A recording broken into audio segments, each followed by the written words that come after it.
At the very top of the blue notes, there's just like this little chunk that talks about mathematical expectation, which is also sometimes referred to as expected value.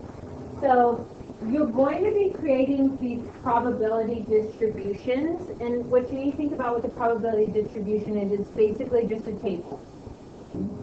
And in the table, the top row are going to be the values, and those are labeled x sub 1, x sub 2, x sub 3, so on and so on. Those are like the values for the different outcomes in your sample space. They're not necessarily what your sample space is. It's what you win or lose if that outcome occurs from your sample space. So a lot of times for us, those values in our homework are going to be money. We're going to be betting money and losing money. When we play our games next Tuesday, we'll not be using real money. So we'll be just using Tootsie Rolls. So then we'll be talking in terms of Tootsie Rolls better. How much money, yeah, win or lose. Okay. In the second row of the probability distribution, you're going to have like P sub 1, P sub 2, P sub 3, and those things are just going to be the respective probabilities for those outcomes. So you're thinking, if that value of that outcome from my sample space, what is the probability that that actually occurs? So I have to use my stuff from 9697 to calculate the probability. Now, one side note that you can use to make sure your probability distribution is correct is that bottom row of probability should add up to 1.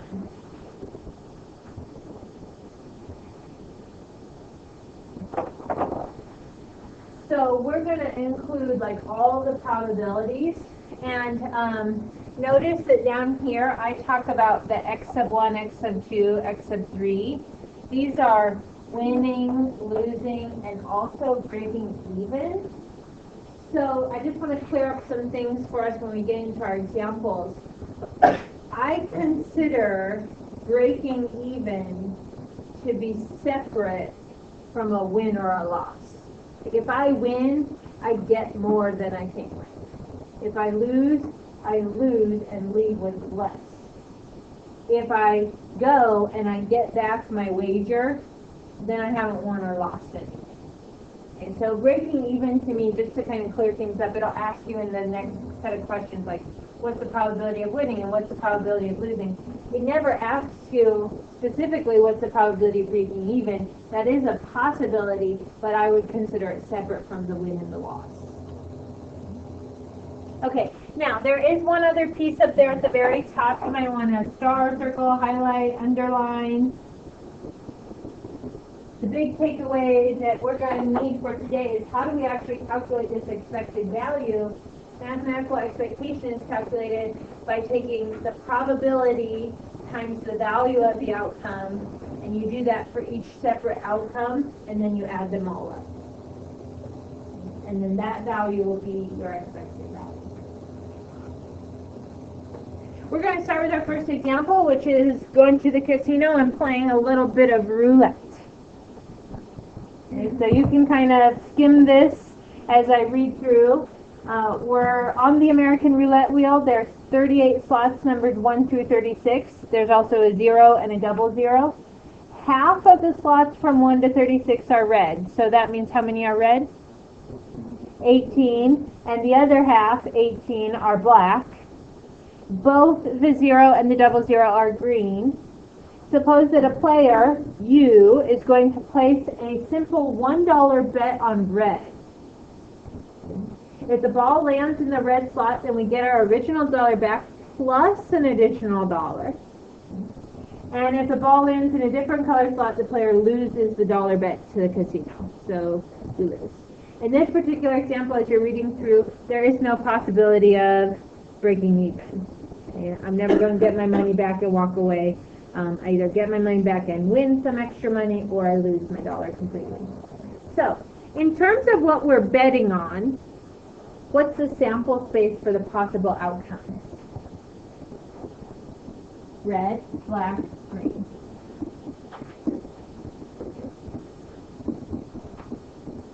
Okay, remember that when listing sample space, this is in the video, and there were a couple questions on your homework, we often use those like curvy brackets to represent our sample space. Sometimes sample space is going to be numbers, other times we might just use words. What is the probability for winning? So now we're just calculating a basic probability. What do we consider a win? A red. And what did we say? How many reds were there? 18 out of 38. So remember, there are the red and the black slots, but there's also the 2 green slots, so 38 total slots. If I leave my answer as a fraction, which I like to do, I would just make sure that it's reduced. So this will be 9 out of 19. Okay, so my probability for winning is 9 out of 19.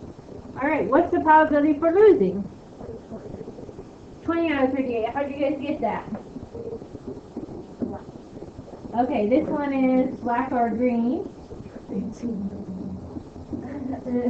Okay, black or green. So you could add them up, 18 plus 2, or because there are 18 reds, there must be 20 others that are not reds, right? So then you're kind of using that complement piece.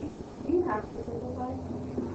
I would like, if the final answer is a probability, then your final answer should be simplified. It's probably not going. Okay.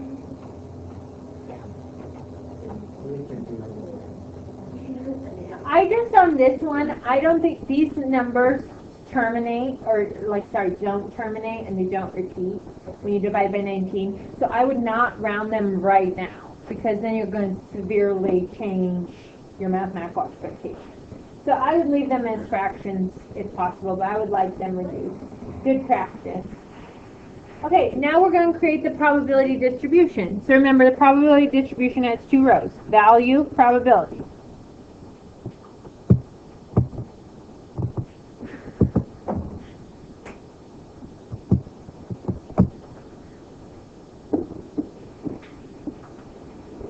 Now, the value is the value for the different outcomes.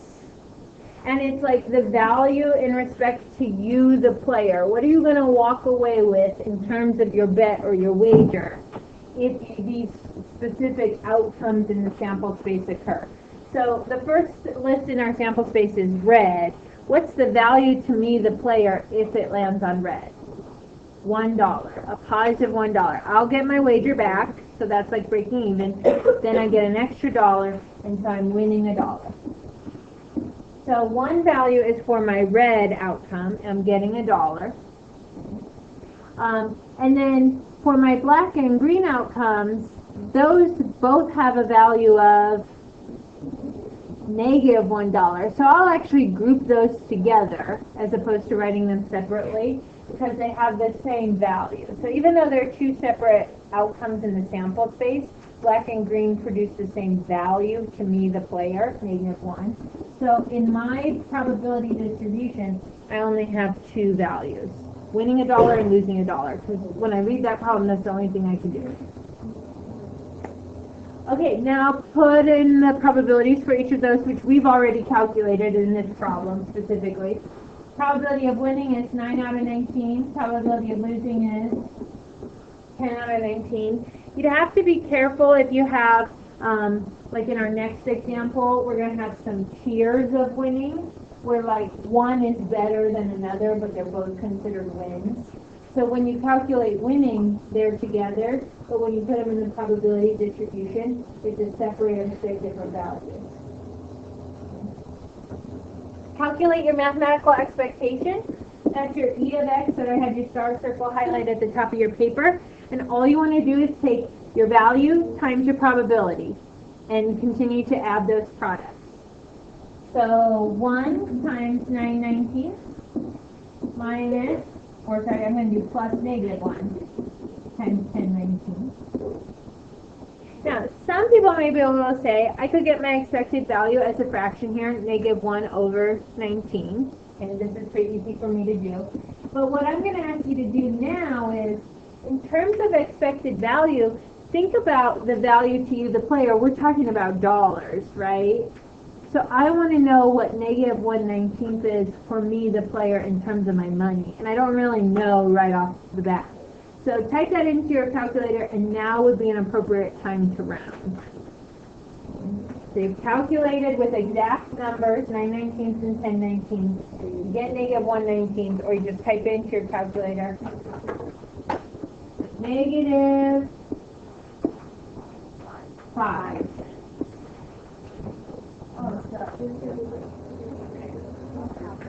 So I would round to the nearest hundreds because we're talking about money. I'm not really ever going to go much beyond the hundredths place.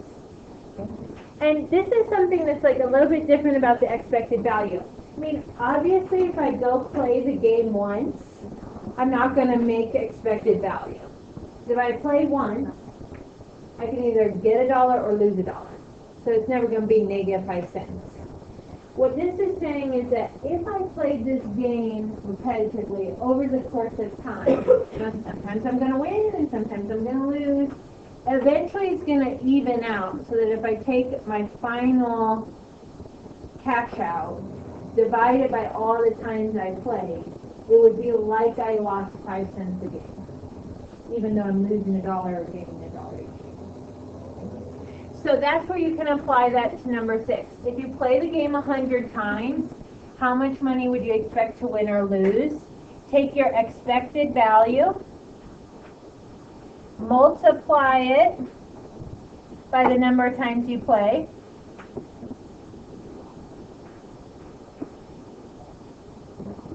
and that'll give you how much money that person should win or lose over the course of 100 games. So I'm going to take my negative 5 cents, multiply by my 100 games,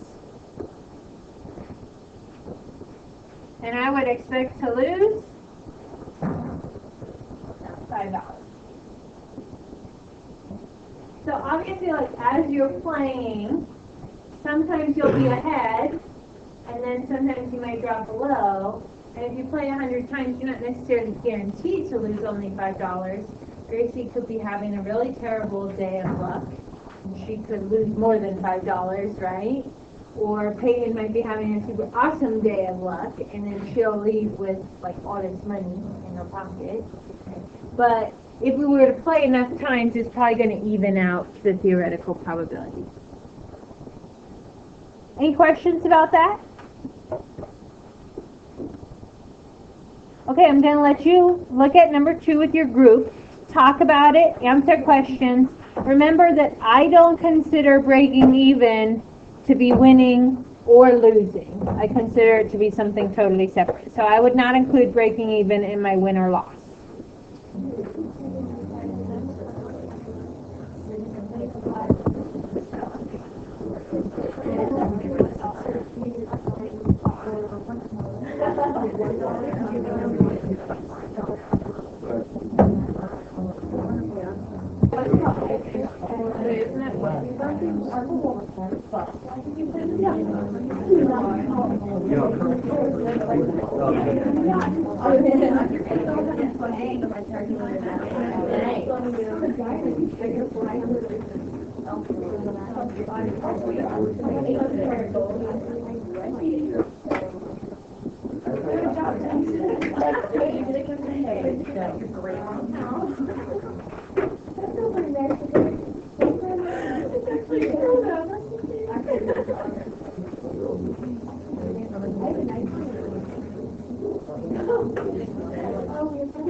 Okay, I'm going to interrupt you where you're at, and most people I think are finished with number 2 or nearly finished with the second example. So as I'm walking around, every group was able to list out their sample space. That's just the outcomes when you reach into the box. You can pull a $1, $5, $10, $20 bill. For probability of winning, remember winning to us is going to be leaving with more than you started with. So the $10 and the $20 bill will be winning to us. There are one of each of those in the box, and that's 2 out of 10 or 1/5 for probability of winning. In the probability of losing, I saw some groups talking about this. Losing would be leaving with less than you came with. So that would just be, I'm paying $5. If I pull the $1 bill, I'm losing. So there are 6 $1 bills out of 10, and my losing probability is 3/5. Now, notice that these two probabilities, 1/5 plus 3/5, that does not add up to 1, because there is some probability of breaking even. So even though I don't ask about break even, there is a probability of breaking even. There are the 2 $5 bills in the box, so 2 out of 10 or 1/5 is break even, and that's, separate from winning and losing. Now, I think I got around to all the groups and confirmed that we were putting the correct values in our probability distribution. So remember that what I said in the different groups was the values in the probability distribution are not always a copy of the outcomes in your sample space. You need to think about those outcomes. What's the value to you, the player, if you're paying $5? So if I pay $5 and I pull a $1 bill, I'm losing 4. If I pay $5 and I get a $5 bill, I'm breaking even at 0. If I pay 5 and get 10, I'm getting 5, and 20 is 15. So this one is also good to look at in your probability distribution. Even though we grouped 10 and 20s together for winning, in the probability distribution for expected value, you'll have to separate them back out because they have different values if you pull them 10 or 20, okay, $5 or $10. What did you guys get when you calculated the expected value there? They get 40 cents. So that would mean if you play this game 100 times, you would expect to lose $40. Probably wouldn't play too many.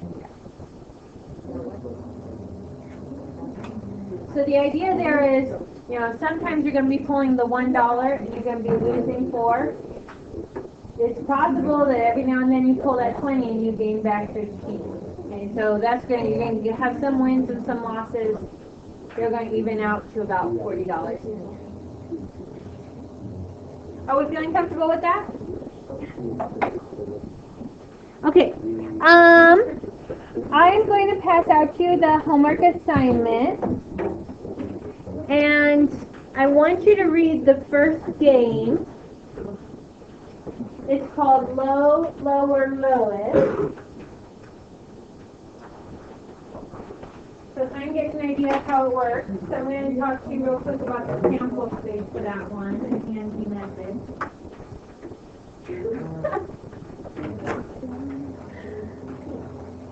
So skim low, lower, lowest for me. It's the first one under games.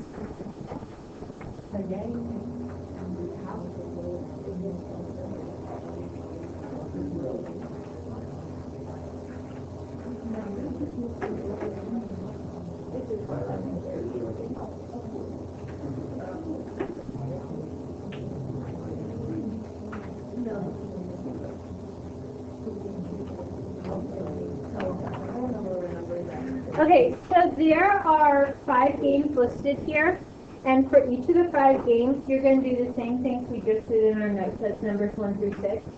So you're going to state the sample space, you're going to do the probability of winning, probability of losing, your probability distribution, calculate your expected value, and what would happen after 100 games. So you repeat that 5 times. At the end of that, you're going to do those last 4 questions. Number 7, are any of the games fair? Number 8, which is the best game to play mathematically? And then 9 and 10 are your own opinion questions. Which one would you like to play? Which one would you not?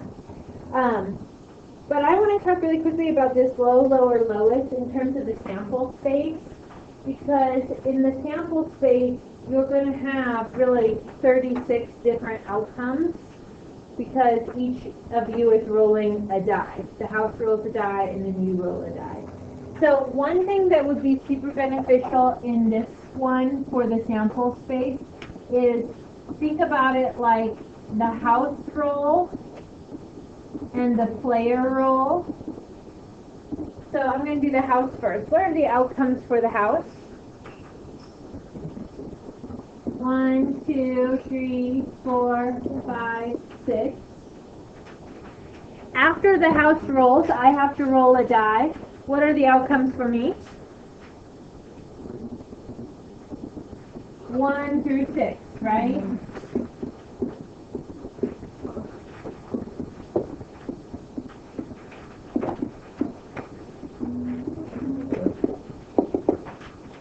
Okay. So each one of those house rolls, I could roll a 1 through a 6. And what you're trying to do is compare, like, is yours the same? Is yours lower? You win. If yours is higher, you lose. So when you list out these, you'll have 36 outcomes, and it'll be a little bit easier for you to keep track of, like, what's a tie or a break even, what's a win, and what's a loss. So it's just like those are my, like if the house rolls a 1, I could roll a 1 through a 6. If the house rolls a 2, I could roll a 1 through a 6. So those are my 36 outcomes. So then I can count up wins and losses. If the house rolls a 1 and I roll a 1, that's a tie or a break even. So I'm going to label that break even. If the house rolls a 1, all of the others besides 1 are over that, and those are losses for me. So I have 1 break even and 5 losses. Then I can easily count up if the house rolls a 2. Okay. If the house rolls a 2 and I roll a 2, that's a break even or a tie, right? I could win if I roll a 1, so there's my first win, and then I'll lose 4 if I do 3, 4, 5, or 6. And I just continue on, right? So the next one's going to be win, win, the 3 is break even, lose, lose, lose. Win, win, win, break even at 4, lose, lose. And you can kind of see a pattern happening there. But that's going to make it easier for, like, when you're counting up what's your probability of winning, count up the number of W's you have. Like, how many times could you have been lower than the house? So that's a great little tip for the sample space on that one. You've got about 8 minutes left, so I would just continue with low, low, or lowest. Finish that sample space, see if you can count up and see if you agree with the people around you. While you guys are working on that problem, I'm going to come around and pass back your quizzes for 9-1 to 9-3. Remember, the retake is open this Thursday through next Thursday. So if you're unhappy with the grade, think about when you would be able to retake.